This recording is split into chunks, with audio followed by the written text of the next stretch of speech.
고린도전서 12장 12절에서 27절의 말씀 함께 교독합니다. 제가 12절의 말씀을 먼저 읽겠습니다. 몸은 하나인데 많은 지체가 있고 몸의 지체가 많으나 한 몸인가 같이 그리스도도 그러하니라. 우리가 유대인이나 헬라인이나 종이나 자유인이나 다 한 성령으로 세례를 받아 한 몸이 되었고 또 다 한 성령을 마시게 하셨느니라. 몸은 한 지체뿐만 아니요 여럿이니 만일 발이 이르되 나는 손이 아니니 몸에 붙지 아니하였다 할지라도 이로써 몸에 붙지 아니한 것이 아니요 또 귀가 이르되 나는 눈이 아니니 몸에 붙지 아니하였다 할지라도 이로써 몸에 붙지 아니한 것이 아니니 만일 온 몸이 눈이면 듣는 곳은 어디며 온 몸이 듣는 곳이면 냄새 맡는 곳은 어디냐. 그러나 이제 하나님이 그 원하시는 대로 지체를 각각 몸에 두셨으니 만일 다 한 지체뿐이면 몸은 어디냐. 이제 지체는 많으나 몸은 하나라. 눈이 손더러 내가 너를 쓸 데가 없다 하거나 또한 머리가 발더러 내가 너를 쓸 데가 없다 하지 못하리라. 그뿐 아니라 더 약하게 보이는 몸의 지체가 도리어 요긴하고 우리가 몸에 덜 귀히 여기는 그것들을 더욱 귀한 것들로 입혀주며 우리의 아름답지 못한 지체는 더욱 아름다운 것을 얻느니라. 그런즉 우리의 아름다운 지체는 그럴 필요가 없느니라. 오직 하나님이 몸을 고르게 하여 부족한 지체에게 귀중함을 더하사 몸 가운데서 분쟁이 없고 오직 여러 지체가 서로 같이 돌보게 하셨느니라. 만일 한 지체가 고통을 받으면 모든 지체가 함께 고통을 받고 한 지체가 영광을 얻으면 모든 지체가 함께 즐거워하느니라. 너희는 그리스도의 몸이요 지체의 각 부분이라. 아멘. 하나님의 말씀입니다. 할렐루야. 네. 복된 주일을 보내고 우리 수요 예배, 저녁 예배, 성경 공부로 하나님께 드릴 수 있음에 하나님께 감사와 영광을 올려드립니다. 우리가 모든 상황 가운데서도 이 자리, 이 시간을 지킬 수 있다는 것이 당연한 것이 아님을 오늘도 믿음으로 고백하며 나아가기를 소망합니다. 그러기에 수요 성경 공부 오늘 벌써 13번째 마지막 시간인 만큼 더 큰 목소리로 축복하며 시작하도록 하겠습니다. 첫 번째 축복의 인사는 항상 똑같습니다. 주 안에서 사랑하고 축복합니다. 우리 서로 인사 나눠보겠습니다. 주 안에서 사랑하고 축복합니다. 사랑하고 축복합니다. 두 번째 인사는요. 그동안 성경 공부 잘 달려오셨습니다. 그동안 성경 공부 참 잘 달려오셨습니다. 네, 수고 많으셨습니다. 세 번째 인사는요. 우리 삶이 하나님의 기쁨이 되기를 소망합니다. 우리 삶이 하나님의 기쁨이 되기를 소망합니다. 네. 우리 처음부터 13번째 시간 오늘까지 이 자리를 지켜주신 우리 성도님들 감사합니다. 네, 지루한 시간도 있었고 기니까 조금 줄여달라는 의견도 듣기도 했는데요. 그런 여러 시간들이 지나서 벌써 13번째 마무리하는 이 시간이 하나님께 감사할 따름입니다. 아쉬우신가요? 네, 지지난 시간까지만 해도 마지막이 아니라 12번째, 13번째 이렇게 간다고 하니까 좀 껄쩍지근하게 이야기를 하셨는데 오늘은 자신 있게 마지막 시간인 걸 아셔서 그런지 확실하게 이렇게 이야기해 주셔서 감사합니다. 많이 부족한데도 이렇게 적극적으로 참여해 주신 성도님들께 감사드립니다. 우리 오늘 마지막인 시간만큼 주의 그 믿음을 잘 굳건히 세워나가는데 오늘 이 시간이 도움이 되었기를 소망합니다.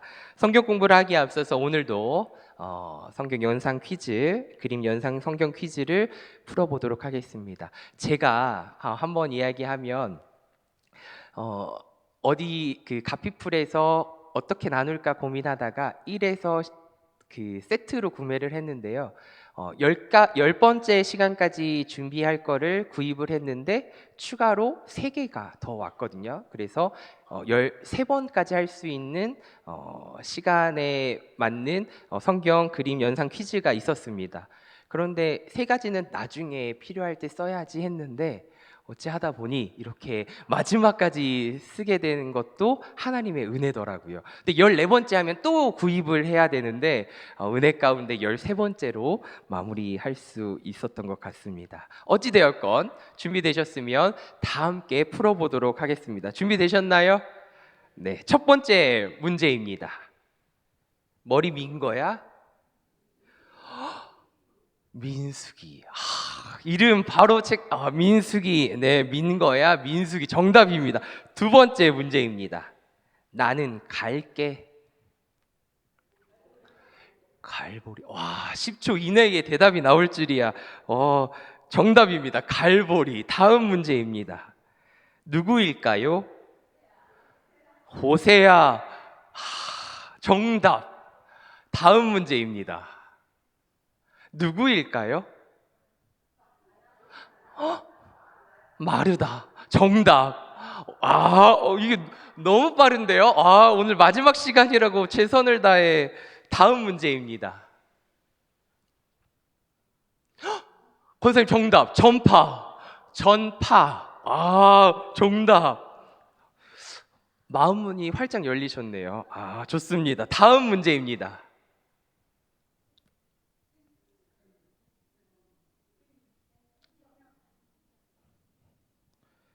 저거는 뭘까요? 항아리이기 때문에 장독대입니다.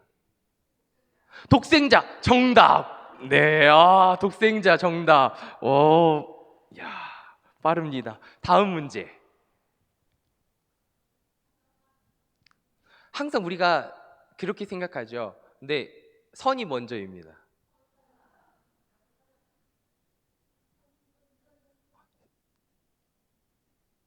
선, 포. 이거는 저는 좀 뭔지 모르겠는데 왜 포? 어떤 의미인지 아신가요? 네, 포. 선포. 이건 저는 조금 어려웠습니다. 다음 문제.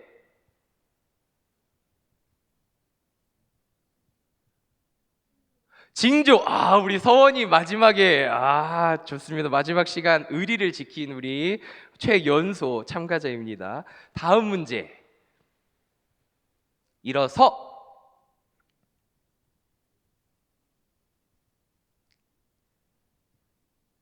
서원이는 맞춰야죠. 서원. 맞습니다. 서원. 네. 마지막 문제입니다. 아버지. 부흥. 정답. 마지막 부흥입니다. 이 시간을 통해서 우리 성도님들의 믿음도 함께 부흥하기를 소망하며 그림 연상 퀴즈는 끝입니다. 네, 감사합니다. 이제 마지막 시간을 향해서 한번 이어가 보도록 하겠습니다. 오늘은 마무리하는 단계로 한국 개신교의 역사 및 우리 교단에 대해서 함께 이야기를 나눠보고자 합니다. 한국 교회의 역사부터 살펴보려고 하는데요. 제가 제목에는 한국 그 교단에 대해서만 적어놨는데 그걸 준비하다 보니 자연스레 한국 기독교 역사를 언급하지 않으면 안 될 것 같아서 잠깐 그 역사별로 살펴보고 그 다음에 교단을 살펴보도록 하겠습니다. 1832년으로 돌아갑니다. 1832년에 최초의 선교사는 우리 한번 따라해 볼까요? 누구인지요? 프로이센 플리츠 출신의 귀칠라프라는 선교사입니다. 그는 독일 루터교 출신의 동아시아에서 활동한 선교사입니다. 조선, 태국 최초의 개신교 선교사로도 알려져 있습니다. 그는 조선 본토까지는 밟지는 못했지만 최초로 성경을 조선에 전한 사람으로서 의미가 큰 사람입니다. 한문 성경과 전도문서 그리고 서적과 약품을 조선에 전달을 했고요. 감자와 포도주 재배법을 가르쳐준 선교사입니다. 주기도문을 한글로 번역한 선교사이기도 하고요. 약 한 달간 머무른 곳이 충북 보령입니다. 우리 보령 이번에 청년 사역부터 시작해서 우리 보령과 연관된 게 참 많은 것 같습니다. 충북 보령시 고대도에서 약 한 달간 귀칠라프 선교사는 머물렀습니다. 그리고 이렇게 해서 최초의 선교사를 시작으로 복음이 우리나라의 조선에 들어오게 되었고요. 1866년으로 올라갑니다. 약 30년이 지난 후 최초의 순교자가 나오게 되는데 안타깝게도 토마스 선교사가 순교를 하게 됩니다. 제너럴 셔머노라고 들어보셨죠? 제너럴 셔머노를 타고 서해안에 도착을 했는데요. 그래서 평양으로 향했지만 대동강에서 죽음을 맞이하게 됩니다. 26살의 젊은 영국인. 대동강에서 500여 권의 성경을 배포합니다. 그 중에 일부를 박영식이라는 평양의 감청 경비가 그것을 취해서 가져오는데 그가 운영하던 여관 벽에 도배지로 사용을 하게 되지요. 어느 날 그 도배지를 칠해서 이제 누워서 이렇게 보다가 성경을 읽게 된 것 같아요. 성경을 읽다가 박영식 이분은 예수님을 영접하게 됩니다. 그리고 여관에 묵은 사람들도 심심하니까 그 도배지에 적혀져 있는 성경을 읽다가 예수님을 믿게 됩니다. 박영식은 훗날 자신의 집을 교회로 사용하는데요. 그곳이 널다리골 예배당입니다. 그래서 조선은 여기서 생각해 볼 것은 선교사보다 복음을 먼저 접하고 복음으로 준비된 나라였다 라고 은혜롭게 우리는 생각해 볼 수 있습니다. 그리고 그 이후에 1883년으로 올라갑니다. 한 사람의 편지로 선교의 문이 열리는데요. 그 사람은 바로 이수정이라는 사람입니다.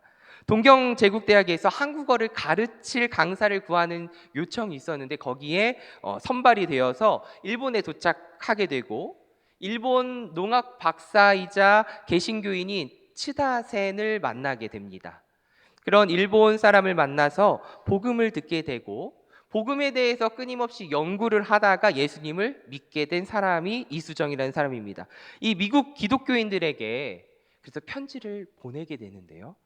조선의 열악한 상황을 알려주고 조선에 오는 선교사들을 내가 돕겠다. 그러니 좀 보내달라라고 편지를 보낸 이가 이 이수정입니다. 이 편지를 일반 기독교 주간지인 잡지 1월호에 실리기도 했고요. 선교 잡지에도 3월호에 게재가 되면서 미국인들에게 조선에 대해 알리게 된 중요한 인물이 되게 됩니다.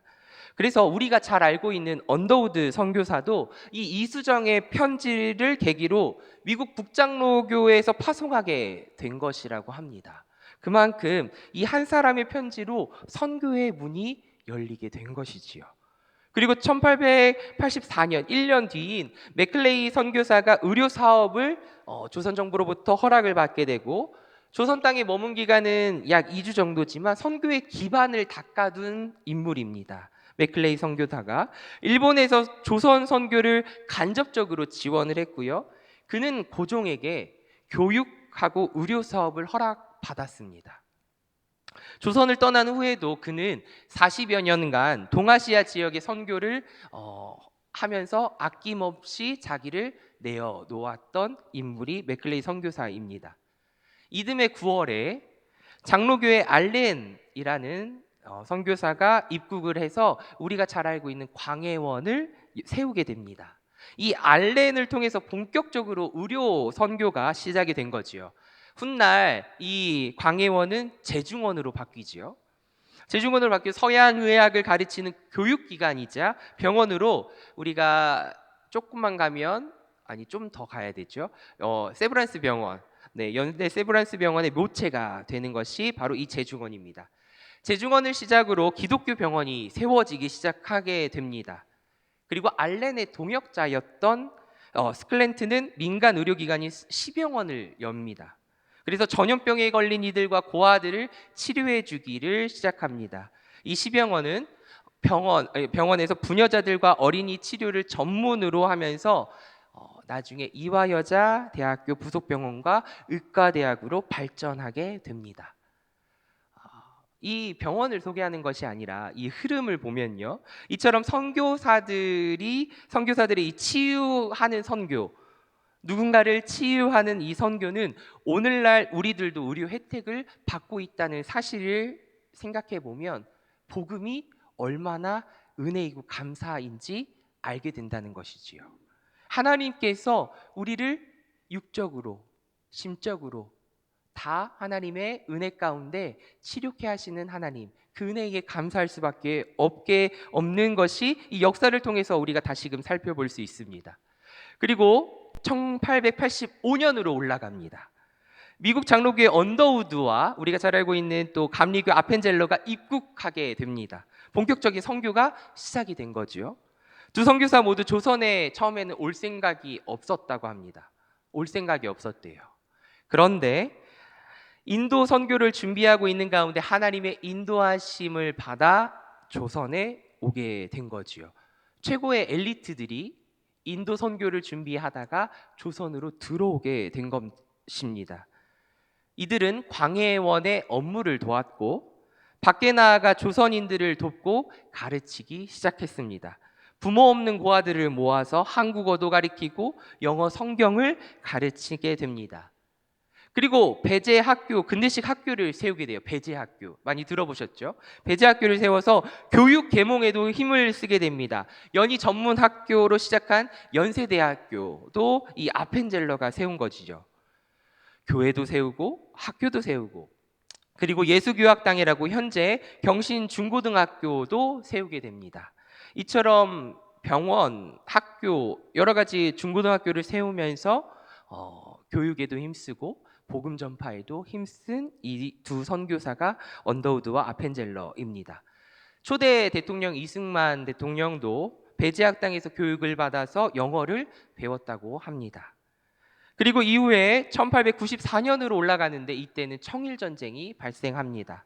청일전쟁 이후에 조선의 땅에 아이러니하게도 복음화가 일어납니다. 처음에는 조선인들 다들 아시다시피 역사 가운데 일본 지금도 그렇지만 이런 말 해도 되나요? 우리가 무서워하진 않잖아요. 그렇죠? 우리는 다른 나라 무서워하진 않잖아요. 그렇다고 우리가 먼저 침략하지도 않은 착한 민족입니다. 우리 나라니까 우리가 칭찬해야죠. 그 나라 가운데 청일전쟁이 벌어져서 모든 것들이 무너질 것 같았지만 조선의 땅에 복음화가 일어나기 시작합니다. 조선인들은 일본을 처음에 무시했어요. 근데 서양 문명을 받은 일본이 청나라를 이겨버렸어요. 서양 문명을 먼저 받아들인 일본이 청나라를 이겨버렸어요. 청나라는 유교 문화죠. 조선인들은 정통 유교의 한계를 느끼기 시작합니다. 그리고선 새로운 조선을 위해서는 나아가기 위해서는 기독교가 필요하다는 것을 느꼈고 이로 인해서 많은 사람들이 기독교로 개종하기 시작합니다. 크리스천들이 근대적인 민족 운동을 주도하기 시작한 것도 이때부터죠. 그러면서 1907년으로 올라갑니다. 우리가 잘 듣고 또 많이 들었던 평양 대부흥 운동이 일어나던 시기입니다. 조선의 정세가 가장 불안할 때 하나님의 역사가 일어났다는 것에 은혜가 넘칩니다. 중국을 중심으로 하는 중화 질서는 무너져 버렸고요. 러시아는 남하했고 일본은 조선 침략의 야욕을 엄청나게 불태우고 있었던 시기가 1907년이에요. 조선 위정자들은 무능했고요. 부패해서 백성들을 돌보지 않았습니다. 오히려 선교사들이 한국에 온 선교사들이 이들 고아와 부녀자들과 연약한 이들을 돌보았고 가르쳤고 보호하여 주었습니다. 선교사들이 자신들의 목숨을 바쳐서 조선을 위해 싸워 주었습니다. 이것을 본 백성들이 선교사들의 헌신에 감동하였고 많은 이들이 예수님을 믿게 됩니다. 그 결과 1903년 원산에서 시작해서 1907년에 절정에 이른 평양 대부흥운동, 한국의 오순절이라고 부르는 이 평양 대부흥운동, 한국 교회 사상 가장 중요한 부흥운동이라고 할 수 있는 이 부흥운동이 이 시기에 일어나게 된 것입니다. 초기에는 선교사 하디에 의해서 시작되었고 나중에는 한국인 길선주가 주도하여 전국적으로 진행이 된 것이 1907년 평양 대부흥운동입니다. 여기에서는 주님께 회개, 따라해 볼까요? 주님께로 회개. 네, 주님께 회개하고 돌아오는 놀라운 역사가 일어난 시기입니다. 무엇을 회개했을까요? 무엇을 회개했을까요? 오늘날 주님 앞에 드려지는 회개 기도는 무엇이신지요? 우리 성도님들은 이 당시 때나 예나 지금이나 성경을 보면 2000년 전에 4000년 전에 이야기에 불과하십니까? 그들이 지었던 죄가 오늘날 없어졌을까요? 사라졌을까요? 아니요. 예나 지금이나 우리는 연약한 존재고 죄 가운데에 머물 수밖에 없는 연약한 존재입니다. 그런 우리를 불쌍히 여기시고 긍휼히 여기시는 하나님의 그 긍휼하심과 자비와 사랑으로 예수 그리스도께서 친히 이 땅에 오셔서 우리를 구원하여 주신 것 아니겠습니까? 이 은혜 가운데 우리는 지금 살아가고 있는 것입니다. 주님께 회개하고 돌아오는 놀라운 역사가 이 시기에 일어났습니다. 그러고 나서 시간이 흘러 약 3년이 흘러 1910년 안타깝게도 한일 합병이 이루어지던 이제 일제 강점기가 시작이 되지요.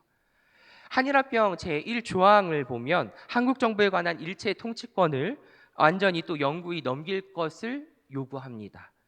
즉 조선을 식민지하겠다라는 것이 본격적으로 드러난 시작이지요. 통감부를 폐지하고 총독부를 세워서 식민지를 식민지화시킵니다. 그러자 약 10년이 흐른 1919년에 3.1운동이 일어나지요. 일제강점기 교회의 독립운동이 일어납니다. 일본의 천황을 숭배하라는 요구가 있었는데 그것을 반대하는 이들이 있었는데 그것이 바로 기독교인들이었습니다. 일본의 우상 숭배를 반대한 기독교인들, 이승훈을 대표로 한 기독교인들을 중심으로 범국민적인 3.1운동, 대한독립만세운동이 벌어지기 시작합니다. 이것은 시작은 미약했으나 전국적으로 확장이 됐고 이것은 기독교 정신에 부합한 기초로 두고 있는 운동이라 볼 수 있습니다. 그리고 1년 뒤 1920년도에 3.1 운동 이후에 기독교의 운동을 살펴보면 여전히 일본 천황을 숭배하라는 요구가 있었지만 그것을 거부합니다. 수용할 수 없었지요. 그래서 세 가지를 통해서 하나님을 경외하는 민족을 세우는 데에 앞장서게 됩니다. 첫 번째, 물산 장려 운동. 두 번째, 교육. 세 번째, 농촌 계몽 운동을 시작합니다. 물산 장려 운동에는 조만식이 초대 이사장으로 세워지고요. 교회 장로였습니다. 그리고 교육에 힘쓸 때에는 이승만과 안창호 중심으로 추진이 되었습니다. 배제학당에서도 열심히 공부하고 하면서 교육에 매진할 수 있었죠. 그리고 농촌 계몽 운동에 최용신 여성 이 리더를 통해서 추진되기 시작했습니다. 중요한 것은 이들에게 마음속에 품고 있었던 거 한 가지, 신앙, 믿음이었습니다. 주님의 말씀을 통해서 주님께로 향하는 그 믿음, 그 신앙을 통해서 그 믿음을 통해서 행동으로 옮겨진 거예요. 실천하는 크리스천이었다는 사실입니다. 그들도 두려웠을 것이에요. 그러나 죽음보다 더 중요한 것이 있었기에 죽음을 두려워하지 않았던 것입니다. 인간의 힘으로는 그럴 수 없다고 봅니다. 성령 하나님께서 그들의 마음을 주장하여 주셨고 무섭지 않게 그들에게 지혜와 능력을 더하여 주신 줄 믿습니다. 오늘날 우리에게 어려움과 어떤 역경과 고난이 있습니까? 이와 같지는 않더라도 우리가 죽음을 눈앞에 보이지 않더라도 우리는 수많은 갈등과 결정 앞에서 하나님의 말씀으로 기준 삼아서 지혜롭게 잘 결정하고 두려워하지 않기를 소망합니다. 양다리를 걸치지 말라는 것이지요. 이들이 그랬던 것처럼 이들은 죽음 앞에서도 하나님의 그 말씀, 그 믿음을 놓지 않았습니다. 그것을 선택하였습니다. 그런 그들을 하나님께서는 귀히 여기실 줄 믿습니다. 1920년으로 올라갑니다. 3.1운동 이후에 기독교 운동이 시작됐고 1928년으로 올라갈게요. 한국 교회는 새로운 도전에 직면하게 되는데 그것은 바로 조선의 공화당, 공산당이 창당되었습니다. 공산주의에 대한 도전이 시작된 거죠. 1925년 서울에서 열린 비밀회의에서 박현영과 김다나, 조봉암 조선 최초의 공산당들이 모여서 창당하게 됩니다.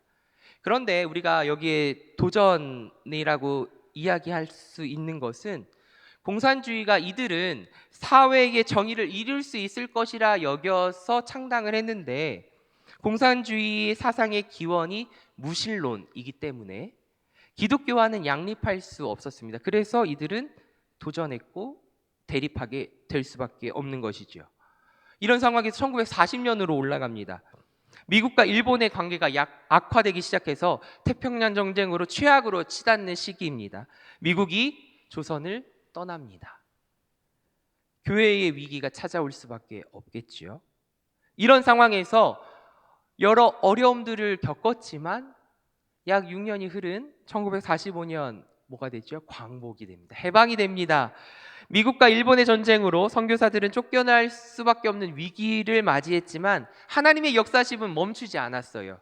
조선을 향한 하나님의 사랑은 역사심은 멈추지 않았습니다.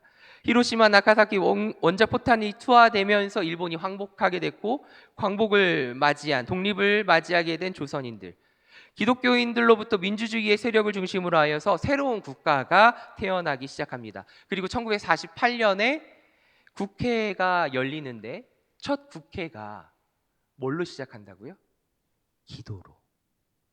기도로 시작합니다. 국회의장이었던 이승만이 국회를 열기 전에 기도로 시작합시다. 모두가 모여서 기도로 시작했다고 합니다. 얼마나 은혜입니까? 우리나라는 그렇게 시작된 축복된 나라입니다. 근데 안타깝게도 또 이렇게 이윤영 목사의 기도로 한국 최초의 국회가 시작됐음에도 1950년도에 한국 전쟁이 발발하게 되지요. 여기서 기독교를 탄압함으로써 죽은 사람들보다 이 당시에 전쟁에 참여하여서 나라를 지키겠다고 한 기독교의 순교자들이 더 많다고 합니다. 이렇게 시간이 흘러서 지금 우리가 주님을 믿고 있는 거예요. 이 아름다운 예배당에서. 우리 이 믿음의 선배들의 그 순교 헌신으로 인해서 회개하고 주님을 향한 그 믿음을 지킴으로, 그리고 지금도 저 북한의 지하 동굴에서 숨죽여 기도하고 있는 하나님께서 남겨두신 그들의 기도 소리는 끊이지 않고 있다는 사실입니다. 사랑하는 우리 성도 여러분, 말씀을 준비하면서 북한을 위하여 기도를 안 할 수가 없더라고요. 오늘날 우리의 삶 가운데에 주님을 만나는 것도 은혜지만 이 믿음의 유산을 우리 후손들에게 잘 물려주려면 우리 대한민국을 위하여, 그리고 갈라진 이 남과 북을 위하여, 이 한반도를 위하여 하나님의 뜻이 무엇인지, 이 예전에 복음의 씨앗이 이 남한에만 뿌려진 것이 아니라 평양에도 뿌려지고 다 뿌려졌지 않습니까?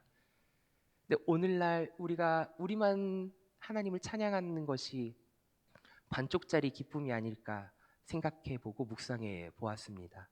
우리도 저 북녘 땅을 위하여 하나님의 남겨준 자들의 그 기도 소리를 들으시는 하나님의 그 마음을 우리도 느끼고, 오늘도 전쟁으로 인해서, 기근으로 인해서 이제 추워지는 이 날씨 가운데 이 추위에 굶주림에 헐떡이는 우리의 이웃 민족을 위해서 함께 기도할 수 있는 우리 믿음의 식구들이 되기를 축복합니다.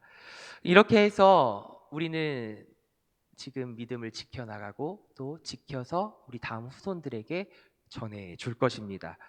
그러면 오늘 한국 교회의 교파와 교단을 살펴보고 말씀을 마쳐보도록 하겠습니다. 종교개혁 이후에 개신교는 수많은 교파와 교단이 생겨납니다.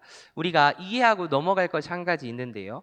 교단이나 교파나 다 거의 비슷한 용어고 단어지만 장로교, 감리교, 성결교, 이 침례교처럼 이 교파는 교단이 아니라 엄밀히 말하면 교파입니다. 장로교, 감리교, 성결교, 침례교처럼.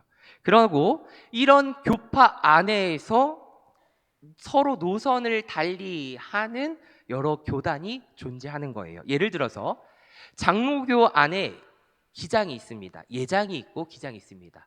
대한예수교장로회가 있고 한국기독교장로회 우리 교단이 있습니다. 그리고 통합이 있고 합동이 있습니다. 저는 아직도 이게 좀 헷갈리긴 한데 우리 기장만 잘 알고 있으면 되지요. 그래서 장로교는 교파, 통합과 합동과 기장은 교단. 네. 우리 장로교는 조금 알고 있으면 좋습니다. 우리는 무슨 교파예요? 장로교파. 교단은 기장, 한국기독교장로회. 따라해볼까요? 한국기독교장로회. 기장입니다. 우리 기장 다른 데 가면 다 예장인데 우리 기장 안 보인다고 섭섭해하지 마시고 기죽지 마시고 우리 기장인답게 또 하나님 안에서 나중에 정리하겠지만 하나님 앞에서 네 교단 내 교단이 어디 있습니까? 말씀 안에서 하나를 이루어가는 우리가 되기를 소망합니다. 성결고도 마찬가지예요. 기성이 있고 이것은 기독교 성결교가 있고요. 예수교 성결교가 있습니다. 그래서 성결교도 교파이고 그 안에 교단이 두 개가 나눠져 있는 것이죠. 한국 개신교를 대표하는 중요 교파가 장로교, 감리교, 성결교, 침례교 또 뭐가 있을까요? 구세군도 있어요. 또 그리스도교, 루터교도 있고요. 하나님의 성회도 있습니다. 순복음이죠. 나사렛 교회 모두 역사와 길이는 다르지만 종교개혁 이후에 태동된 교파들이 이렇게 많습니다. 네. 들어보시지 못한 교파가 혹시 있을까요? 네, 다 들어보셨어요. 네, 나사렛 교회, 구세군, 그리스도교회, 루터교 다 하나님의 성회 교파입니다. 그 안에서 교단들이 나눠져 있어요. 한국에서 보이는 이 개신교들은 주로 내한한 외국 선교사들이나 외국에서 신앙을 접하고 한국에 들어온 이 한국인들에 의해서 설립된 교회입니다. 그렇다면 왜 이리 많은 교파와 교단이 생겨난 것일까요? 우리 이전 성경 공부를 통정적으로 생각해 보면 성경 해석의 차이는 단순히 권력 다툼의 문제 이전에 읽고 해석하는 자리라면 애초에 존재할 수밖에 없는 문제입니다. 다시 한번 설명해 드릴게요. 인간은 모두 다르기 때문에 처음부터 자신이 낀 색안경이 있겠지요. 그 색안경에 투영할 수밖에 없는 존재예요. 자신의 성향이나 처음 신앙을 접한 환경이나 지역의 영향을 받아서 무시할 수가 없는 것이지요. 게다가 성경은 내용이 방대하지요. 여기에는 분명한 통일성이 있지만 동시에 인간의 논리로는 완전하게 하나로 묶을 수 없는 내용들도 존재합니다. 때문에 아무리 정통적인 신앙에 동의한다 하더라도 강론, 이 세부적인 항목에 들어가면 다양하게 나뉠 수밖에 없을 수도 있다는 것이에요. 그럼 뭐가 옳고 뭐가 틀립니까? 우리 성도님들은 잘 알고 계셔요.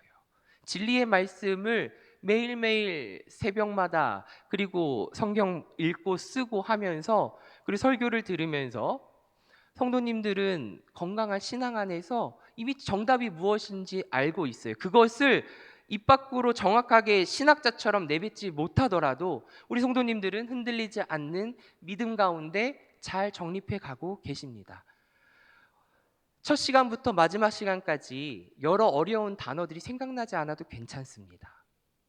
내가 오늘 하나님 앞에서 온전하고 하나님께 합당한 열매를 맺으며 살고 있느냐? 주어진 삶 가운데 최선을 다해 하나님 기쁨이 된 삶을 살고 있느냐? 그 물음만 놓지 않으면, 그 믿음만 놓지 않으면 됩니다. 그 이후에 하나님께서 지혜롭게 말할 것을 생각나게 하여 주실 것이에요. 그래서 두려워하실 필요도 없습니다. 겁내하실 필요도 없는 것이에요. 어찌되었건 이러한 성경 해석의 차이에 따라서 비슷한 관점을 기준으로 혹은 그로 인해서 도출된 결과물들이 있지요. 교회 정치나 제도가 있거든요. 교회 정치 다 달라요. 교단마다 제도나 정치나 성례의 차이에 따라서 침례교나 이렇게 나뉘기는 하는데 이 기준으로 모여서 형성된 것들이 토탈적으로 교파 교단인 겁니다. 참고자료 1번을 한번 보시면 참고 자료는 따로 드렸습니다. 여기 이걸 보시면 그거 아닙니다. 그거 아니고 제가 참고 내용으로 하나 드렸습니다. 참고 내용으로 따로 드린 것들은 집에서 한번 읽어 보시기 바랍니다. 닭갈비, 막국수, 순두부찌개, 떡볶이, 부대찌개, 갈비 등 한 가지 메뉴만 다루는 음식점들이 몰려 있는 곳을 방문해 보면 여기저기 가게마다 원조라는 단어가 붙어 있다. 이러면서 시작하지요. 한번 읽어 보시기를 바랍니다. 그런데 이상하지 않습니까? 개신교회는 교단이 이렇게 많은데 우리 이웃 종교인 카톨릭교는 하나뿐입니다. 거기도 사람 사는 동네인데 개신교만 왜 이리 교단이 많이 생겨난 것일까요? 결국 분열의 문제를 지나치게 좋게 해석한 것 아니냐라고 질문할 수 있습니다. 가톨릭교회와 개신교의 형태적 차이에 앞서서 언급한 이 성경 해석의 차이, 그리고 역사, 그리고 방법론을 아우를 만한 내용이기에 우리는 살펴보아야 합니다. 그래야 우리 이웃 교단을 이해할 수 있고, 그리고 주님 안에서 우리는 하나이구나라고 우리가 마무리 지을 수 있기 때문입니다. 일반적 기준으로는 같은 기독교로 분리되지만 카톨릭교는 개신교와 달리서 어떻게 하나 교단으로 남을 수 있냐라는 이 질문에 답해 보자면, 가톨릭교 역시 그 안에 수많은 교회가 있습니다. 성당이 있고 관심사에 따라서 수많은 단체가 존립합니다. 세워져 있어요. 그 안에서 각기 자기의 역할을 감당합니다. 그럼에도 가톨릭교는 하나입니다. 이유는 간단해요. 성경에 대한 해석의 권위가 누구에게 있냐면 한 군데로 귀결되는 교회로 몰립니다. 보편적 교회밖에 없다라고 여기기 때문에 가톨릭교는 하나의 교단만 존재합니다. 다시 말하지만 이 가톨릭은 단어 자체가 보편교회라는 뜻을 가지고 있어요. 가톨릭은 성당은 그저 그 지역을 담당하는 소모임이고요. 무언가 특수성을 인정받더라도 이 보편적 교회에 종속하게 됩니다. 그래서 가톨릭교는 하나예요. 하나로 시작합니다. 하나로 끝나요. 그 교회의 수장들과 대표를 통해 결정된 성경 해석의 최종 권위를 두는 것이 가톨릭교입니다. 때문에 성경 해석의 결과에 이견이 없어요. 다른 의견이 없습니다. 해석의 권위를 부여한다는 것은 그에 대한 순종까지 동의하기 때문이지요. 정치 구조 역시 이 피라미드 형태로 존재하기 때문에 권위의 질서가 유지가 됩니다. 그러나 우리 개신교는 다르지요. 개신교 역시 보편적인 교회에 대한 개념은 있습니다만 개신교 교회는 그보다 유형의 지역성과 공동체, 이 공동체, 믿음으로 모인 이 공동체에 집중이 됩니다. 물론 그 안에서도 신앙적으로나 신학적으로나 성숙한 개인에게 어느 정도 권위를 부여하나 이 카톨릭만큼 절대적이지는 않습니다. 최종 권위는 성경 자체에게만 두기에 당연히 공동체별로 다른 이야기를 할 수 있습니다. 그래서 개신교는 통일되지 않고 늘 시끄럽습니다. 시끄러워요. 그래서 그러면은 교파가 있고 교파 안에서도 해결되지 못해서 많은 교단들이 뻗어져 나온 거예요. 이따가 잠깐 언급하겠지만 이들이 좋게 뻗어나온 것이 아니에요. 덩치가 커져서 우리 나뉘어지자라고 한 것도 아닙니다. 이따가 한번 다시 언급해 보도록 할게요. 시끄러울 수밖에 없지요. 성경 해석에 이견이 있을 수밖에 없지만 성경 최종 해석자인 교회에게 권위를 부여했기 때문에 나뉘지 않고 통제할 수가 있어요. 가톨릭은. 그러나 개신교는 치열하게 다투다가 더는 함께하지 못하겠다고 생각된 때의 마지막 수단으로 선택한 것이 이 교파인 거예요. 그래서 가톨릭교는 하나로 이어져 있지만 개신교는 여러 교단과 교파로 분리되었다. 교회보다 성경의 권위가 절대적이에 일어나는 현상입니다. 또한 지역 공동체의 해석에 자유가 주어졌기 때문에 벌어지는 현상이기도 합니다. 즉 성경의 권위와 개인의 자유, 이를 통한 다양성을 존중하는 것이 개신교입니다. 다양성을 존중합니다. 그래서 개신교회는 시끄러울 수밖에 없습니다. 아니, 어떻게 보면 이 책의 저자가 이야기한 것처럼 시끄러워야 한다라는 게 맞습니다. 이것은 누구를 막 어떤 교단을 헐뜯고 그런 것이 아니라 하나님의 말씀을 치열하게 이야기를 나누면서 하나님의 말씀이 무엇인지 이야기를 나누면서 막 은혜가 충만한 그런 시끄러움, 그 시끄러움을 말하는 것입니다. 서로를 비방하고 너가 잘못해서 정죄하고 이러려고 교단과 교파가 나뉘어진 것이 아니라, 그리고 치열하게 싸워야 하는 이유가 그것이 아니라 서로 다양성 안에서 일치를 이루어 가기에 하나님의 말씀이 무엇인지 서로 이야기하는 그 기쁨, 그 은혜를 누리는데 시끄러워야 한다는 것이지요. 책의 저자는 이해를 돕기 위해서 성경을 커피, 교회를 카페에 비유합니다. 특정 그 카페를 홍보하는 시간은 아닙니다. 그러나 우리가 잘 알고 있는 카페를 이야기를 해보도록 할게요. 가톨릭교는 스타벅스입니다. 직영점이에요. 대리점이 아니라 직영점입니다. 거대 본사가 있고 본사에서 점주 및 직원을 직접 선발하고 가르쳐서 직영점으로 보냅니다. 그래서 본사에서 커피의 질을 모두 판단하고 운영 매뉴얼도 정해서 보내요. 어느 정도 가이드라인을 자율적인 것도 주고 하지만 그 가이드라인 안에서 하게끔 자율성도 주지만 기본적으로 본사에서 내려온 지침을 정확하게 따라야 하는 것이 가톨릭교입니다. 반면 개신교는 협동 조합형 대리점에 비유할 수 있습니다. 대리점인데 협동 조합형 대리점이에요. 지역별로 그리고 지역마다 그리고 주력하는 상품이 각각 달라요. 협동조합과 같은 기능을 담당하는 연합회, 우리가 어제 총회한 것처럼 총회도 있고요. 서울 남로회 이렇게 연합을 이루기는 하지만 각 매장이나 대리점에 안전 문제가 없는 한 이단적인 교회가 아니다라고 노회나 총회에서 이렇게 관리, 그 외에는 확인하는 것 외에는 개입하지 않습니다. 그 밖에는 개입을 최소화해서 각 매장의 자유를 보장하고요. 그들이 카페로 보호받을 수 있는 법적 보호를 해줍니다. 그것이 우리 개신교예요. 이러한 구도를 이해를 하셨다면 이제 우리 주변에서 확인할 수 있는 각 교단의 차이를 조금씩 살펴보고 마무리해 보도록 하겠습니다.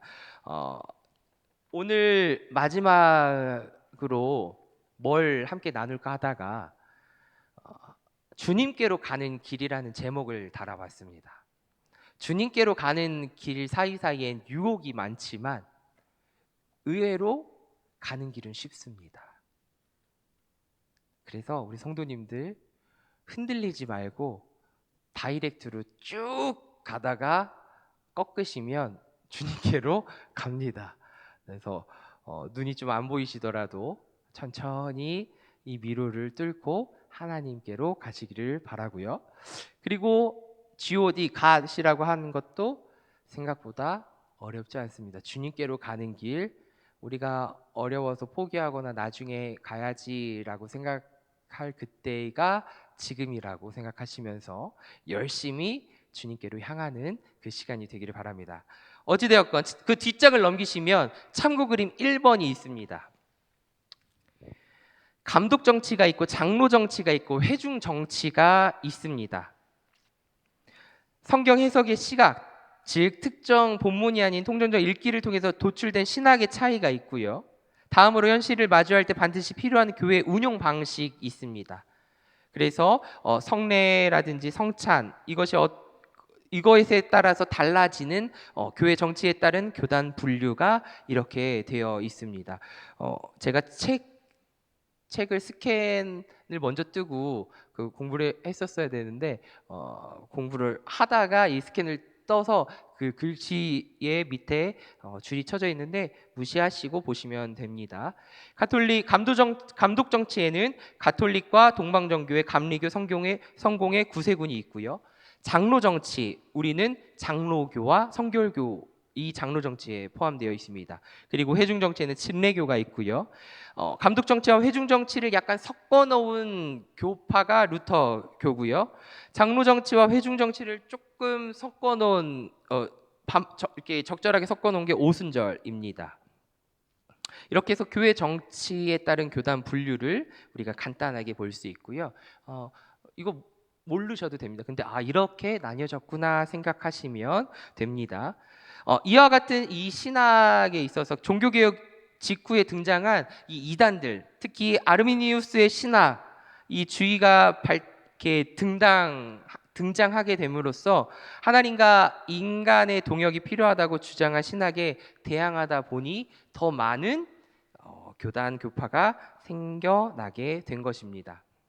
그런데 그때 당시 시간이 조금 흘러서 존 웨슬리라는 신학자가 있었는데, 이 목사님이 성공회 계열 목사인 이 존 웨슬리, 이 목사님이 자기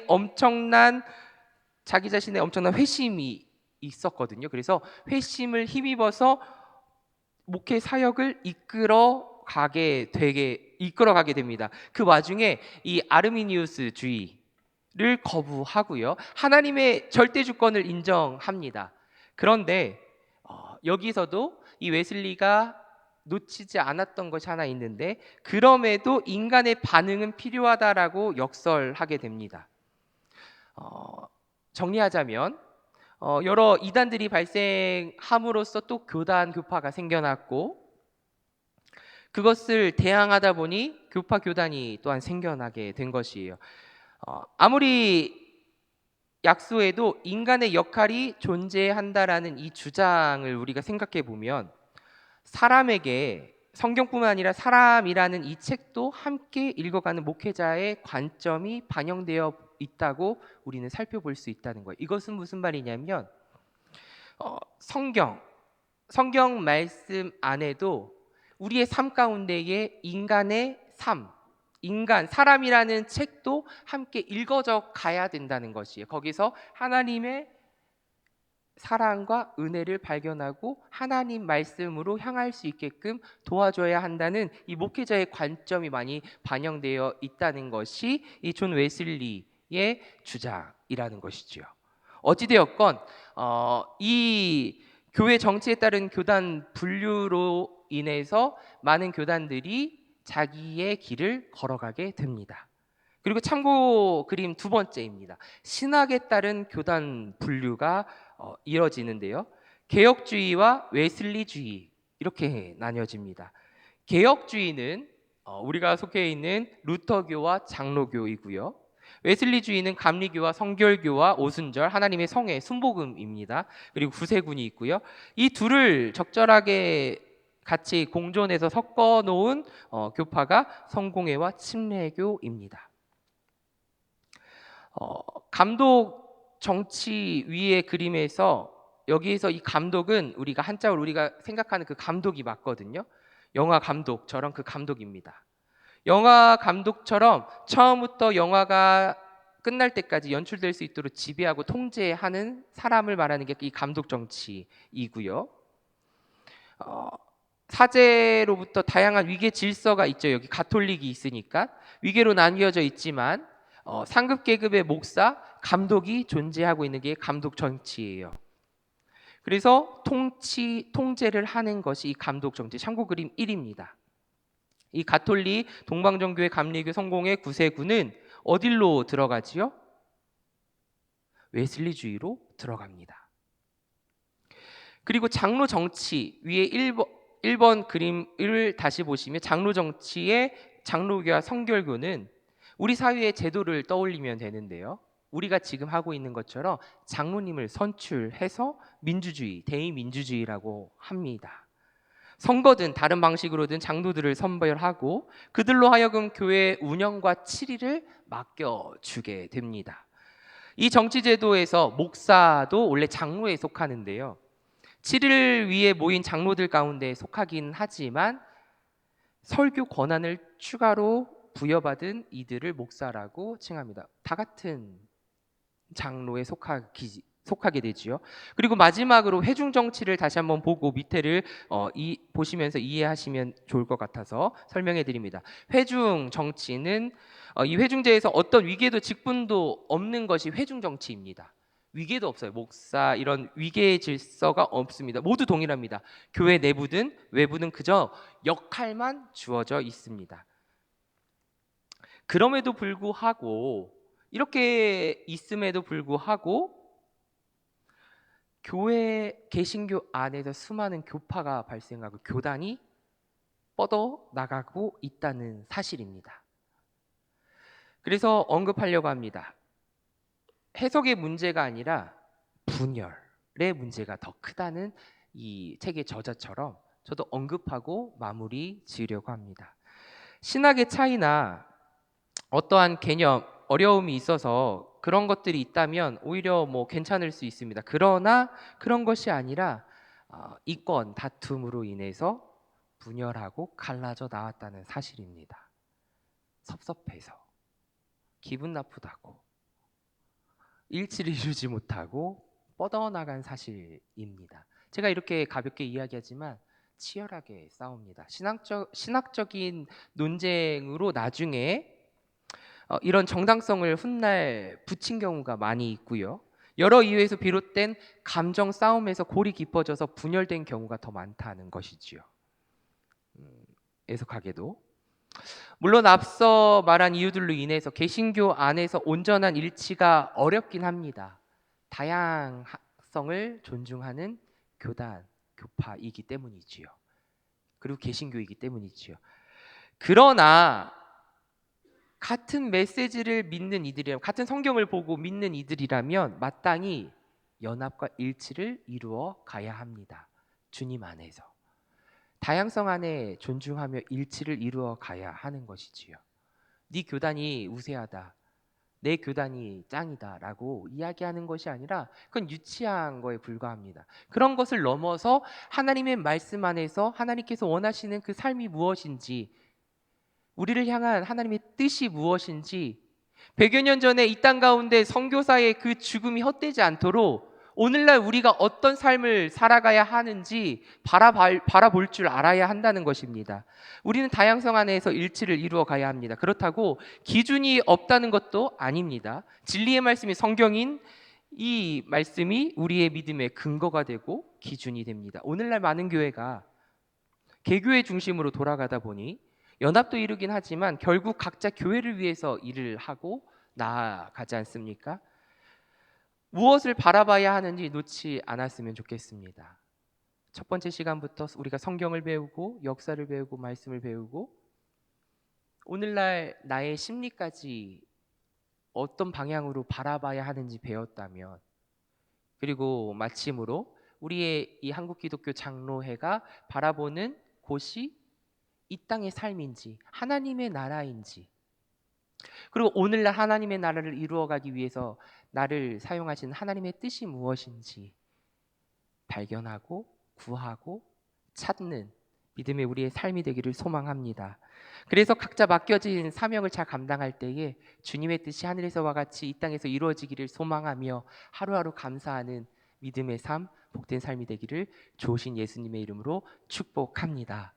이렇게 해서 성경 공부를 마칩니다. 어떤 찬양을 함께 나누며 마무리를 할까 고민하다가 주님을 향한 우리의 마음뿐만이 아니라 주님이 우리를 향한 그 마음이 무엇일까 생각하며 묵상해 보았습니다. 주 안에 우리의 하나 모습은 다르지만 예수님 한 분만 바랍니다.